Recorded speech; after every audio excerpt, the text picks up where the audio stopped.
Dans cette vidéo, je vous raconte comment l'un des hommes les plus riches du monde et une multinationale occidentale qui vend du carburant toxique en Afrique tentent par tous les moyens de me faire taire, notamment en passant par une justice suisse qui n'hésite pas à bâillonner les journalistes.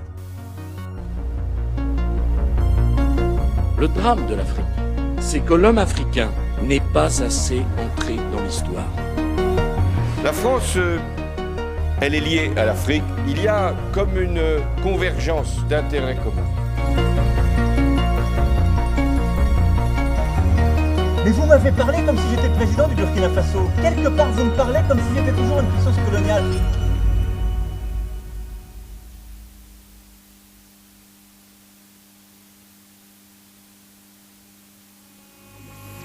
En mai dernier, je révélais que le négociant suisse Adax Energy avait remporté le marché d'importation de carburant en Guinée, un énorme contrat de 6 millions de dollars de commission par mois. Le tout sans appel d'offres, ce qui était illégal aux yeux de la loi locale, et ce qui posait surtout des questions. Comment cette entreprise occidentale, Adax Energy, avait-elle réussi à convaincre une jeune guinéenne, notoirement corrompue et sanguinaire? Comment Adax avait-elle réussi à gagner le marché, alors que le montant de ses commissions était supérieur à ce que proposaient ses concurrents? Autant de questions qui restaient sans réponse, mais qui laissaient planer plus que l'ombre d'un doute. Et ce n'était pas fini.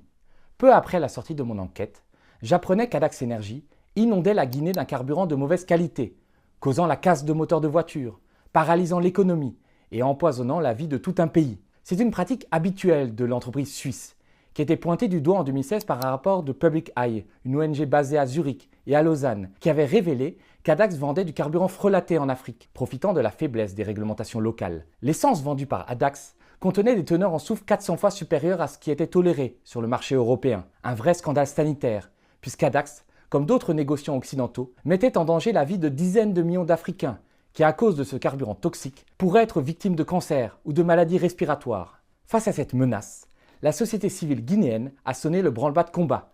L'ONG Renade a dénoncé la vente de ce carburant toxique par Adax à la Guinée. Elle a fait circuler une pétition qui a recueilli 30 000 signatures. Elle a déposé en juin dernier une plainte devant la justice guinéenne et a même organisé un marathon contre ce scandale, aussi bien financier que sanitaire. Et depuis des révélations faites par des journalistes, notamment des médias locaux et étrangers, et nous avons pris notre responsabilité pour dénoncer cette pratique que nous trouvons inadmissible, inconcevable et inacceptable dans notre pays, et notamment la corruption entourant le contrat du trader pétrolier suisse Adax et Oryx Energy et la vente du carburant de mauvaise qualité à la population guinéenne depuis mai 2024 jusqu'à date. Nous avons sensibilisé la population sur les graves conséquences que cela peut avoir sur le plan économique, sanitaire et environnemental. Nous avons fait aussi des dénonciations auprès de la Cour de répression des infractions économiques et financières CRIEF dans notre pays pour demander justice et aussi la résiliation du contrat du pétrolier Adax Energy. Face au scandale, la junte du général Doumbouya a dû prendre des mesures. Des hauts cadres de l'administration guinéenne, dont le patron de la Société publique des pétroles, ont été auditionnés à la gendarmerie. Et Adax a dû faire venir en urgence un autre bateau, contenant cette fois du carburant plus propre. Mais l'entreprise suisse n'a pas supporté d'être mise à l'index. Il faut dire que son patron, le milliardaire franco-suisse Jean-Claude Gandour, a une réputation à tenir. Le richissime homme d'affaires tient à faire oublier qu'il a fait fortune dans le pétrole en Afrique et qu'il a été englué dans des affaires peu reluisantes. Outre la vente de carburant toxique, Adax a été accusé d'avoir corrompu le dictateur du Nigeria, Sani Abacha, dans les années 90. Jean-Claude Gandour voudrait bien faire oublier ce passé. Il se fait désormais passer pour un mécène et un philanthrope qui a acquis une immense collection d'œuvres d'art et qui en fait profiter les gueux. Après des mois de réflexion et d'hésitation, Jean-Claude Gandour a donc finalement choisi Caen pour implanter son futur musée. Le milliardaire suisse est venu annoncer la nouvelle en personne à Joël Bruno, le maire de la ville. Le choix de Caen est un choix réfléchi, que nous avons voulu. C'est une population que je connais, pour qui j'ai de l'estime.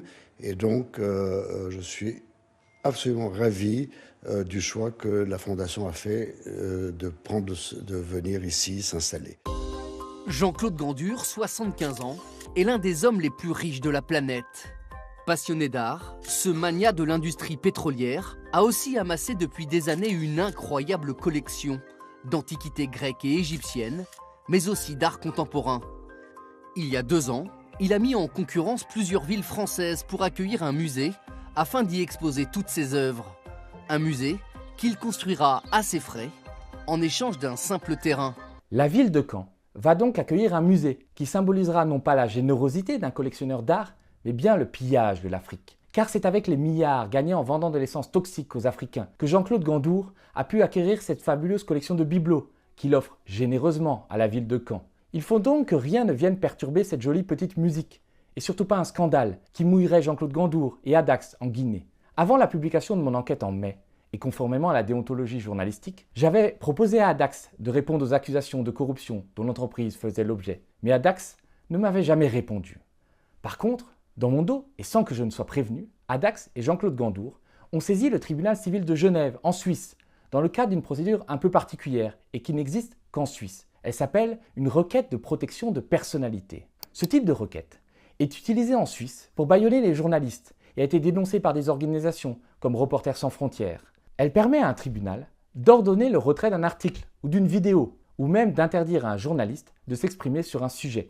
Le tout sans entendre le journaliste. Adax et Gandour m'ont donc attaqué une première fois devant le tribunal de Genève, qui a rejeté leur requête le 7 juillet. Mais la semaine dernière, ce même tribunal a finalement cédé et m'a sommé de retirer sous 48 heures des tweets mettant en cause Adax. La justice suisse m'a également interdit de critiquer Adax et Jean-Claude Gandour jusqu'à une prochaine audience qui se tiendra dans plusieurs mois. Et ce, sans que j'étais au courant de la tenue de l'audience et que j'ai pu me défendre. D'ailleurs, la justice suisse n'avance aucun argument sur le fond pour dire que mes publications seraient diffamatoires ou erronées. Elle me donne tout simplement l'ordre de ne plus enquêter sur les activités d'Adax en Guinée. Comme ça, juste tais-toi, parce que le type en face, il a beaucoup d'argent. Pourtant, mon enquête repose sur des sources en béton et en ce qui concerne le carburant toxique, sur le témoignage de centaines de Guinéens et d'organisations de la société civile. C'est donc une véritable procédure bâillon qui est intentée contre moi en Suisse. Cette Suisse qui n'a jamais vraiment renoncé à être un paradis fiscal, continuant à protéger ses milliardaires comme la prunelle de ses yeux. Face à cette atteinte inacceptable à la liberté d'informer, j'ai fait le choix de ne pas me laisser abattre. Comme on dit en Côte d'Ivoire, cabri mort n'a pas peur du couteau. J'ai donc décidé de ne pas appliquer la décision de la justice suisse, qui n'est de toute façon pas compétente pour s'en prendre à un journaliste français. Il faudra que la décision de justice prise à Genève soit homologuée dans les prochaines semaines par un juge français, et je ferai à ce moment valoir combien cette procédure arbitraire viole tous nos droits fondamentaux. Je suis même prêt à me battre jusqu'à la Cour européenne des droits de l'homme pour faire casser cette décision. Car même lorsque j'étais jugé au Togo, dans un procès kafkaïen pour entrée illégale sur le territoire togolais alors que j'avais un visa, j'ai eu le droit de me défendre en personne, un droit que la justice suisse ne m'a même pas donné. Je ne retirerai donc aucun tweet sur l'origine de la fortune de Jean-Claude Gandour. Je continuerai à enquêter sur les activités troubles d'Adax en Guinée, des activités qui impliquent le plus haut sommet de l'État là-bas, puisque c'est le président Mamadi Doumbouya en personne qui a validé le choix d'Adax comme importateur unique du carburant guinéen. Je sais qu'en décidant de ne pas plier, je m'expose à de multiples procédures judiciaires de la part d'un des hommes les plus riches de la planète et d'une armée d'avocats genevois payés 2000 € de l'heure. Mais quels que soient les risques, y compris de se retrouver en prison, je ne céderai pas. Car c'est l'honneur du journaliste que d'être très modestement la bouche des malheurs qui n'ont point de bouche. Car c'est l'honneur du journaliste de défendre ces millions d'Africains que l'Occident pille, empoisonne et bâillonne, le tout avec la complicité des dictatures locales, souvent soutenues par la France, comme c'est actuellement le cas en Guinée. Quel qu'en soit le prix, je ne me tairai pas.